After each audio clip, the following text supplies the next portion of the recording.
Today in Friday's Curiosities video, we're going to be talking about how to start/set up a blog, and is it hard to do that? Hi there, my name is Christina Spohr. If you're new, welcome. I'm glad to have you. Make sure you subscribe so you don't miss out any new videos I release on small business tips, tricks, and ideas that you can use. If you're a returning subscriber, I'm thrilled you're back. All right, so let's dive right in.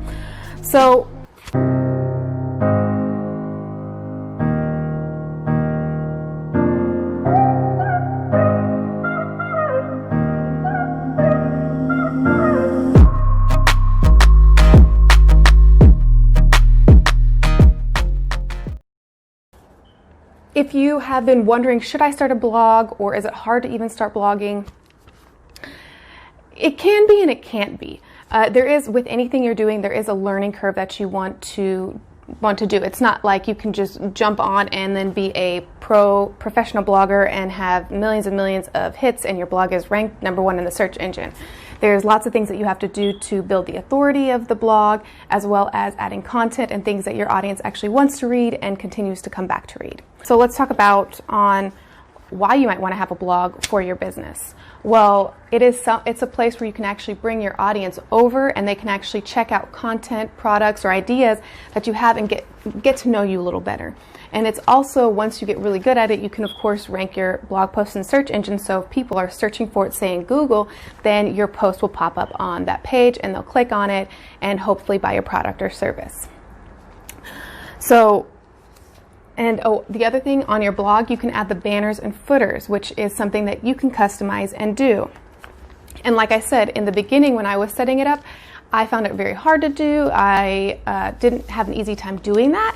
So then when we found this blog platform we use now, they actually have, when you sign up for it, they have a 10-step video course that you can follow on exactly how to set up your blog so you can start making money from it. And a lot of it's like using affiliate links and affiliate programs, so you don't just have to rely maybe on your product or service. So for example, let's say I use Canva for all my graphics, and on my website I actually put a banner for Canva. So if someone were to sign up or join Canva, then I could make a small fee from someone purchasing that as well.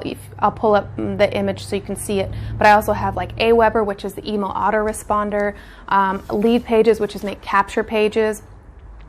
But you can also, if you don't want to pay, just a side note, for capture pages, you can also do it on your website. That's exactly how I like to do my capture pages now, like I do for the Instagram growth and momentum 7 steps that I have. That's where I created my capture page for that, because it's all on the website and I can use the URL for my website. If you're wondering how to set that up, leave in the comments below and then I can make a video on that as well. Let's see what else. If you definitely work with me, I do show people how to do that. The people that I work with, they learn how to do that. So overall, is it hard to start blogging? Honestly, if you are determined to do it and you want to do it, then it's really not that hard. Just like with anything that you're passionate or want to do. In the beginning, everything does take a second and you have to learn about it. But overall, once you get it, it's really not as hard as you think it is. Especially once you start getting your own process down and your own flow and however you like to do things, then it becomes much quicker. And of course, like, you can use the tips that I use on how to structure my posts and the way I like to do things, but you may also take that and then modify it to what works good for you and how you're able to churn out things a lot faster. Just starting how I started blogging. So when I first started blogging, I actually was with a company that had a blogging platform on it. And it was you good, Mia? My dog just like burped over there. I started with a blogging platform and I thought it was easy to use because everything was set up for you, but it wasn't customizable. Everything looked the same, everything was structured the same, and I couldn't do much with it. So then once I started going into maybe like Weebly and Wix and testing that out, I enjoyed creating it, but it was really frustrating because I didn't understand how to set up the blog or make it look appealing like how other people had with the subscribes options or the banners, and I just didn't think it looked very appealing for someone to look at and read.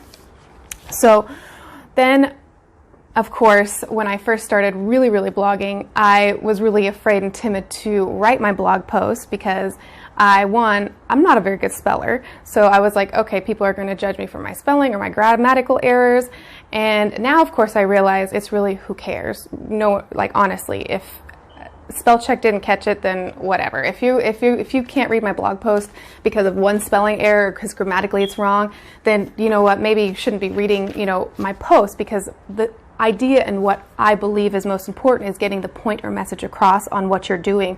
So if you're actually understanding what I'm saying, if you're actually getting valuable information from it, if you're enjoying reading it, then I hit my goal. That is my goal for what I want people to get from my content and from reading it. So ultimately, starting out, I was nervous, didn't really dive into it because of what I thought people would say. Then I realized, you know what, it's whatever. So you should be doing the same thing. Honestly, it's about the content, the things that you provide, the joy people get from it. Sometimes it can be hard. It's, of course, like a lot of it is a mental game, especially if you're wanting to do certain things, just like getting on the video and camera. A lot of it's a mental game. I used to stutter and worry what I was saying, or that, I'd stutter over my words, but honestly, it's whatever, because I want it to be more I'm talking to you, that I kind of let all my processes flow, so I don't really write out my scripts anymore. I used to write out everything word for word, and it was hard for me to make the video. It was so rigid. That's the word I'm looking for. But now I just do bullet points, so that way I have a topic I'm talking about, and then I kind of just ramble on my thoughts on that certain bullet point that I'm talking about. Just like how I structure my blog posts, I do the same thing, which I talked about in Tuesday Tips on the Fly video on Tuesday, which you can go check out if you want to check that out. So I have a question for you. Why have you not started a blog yet, if you have not started a blog? And if you have started a blog, what do you think is the hardest part about blogging currently?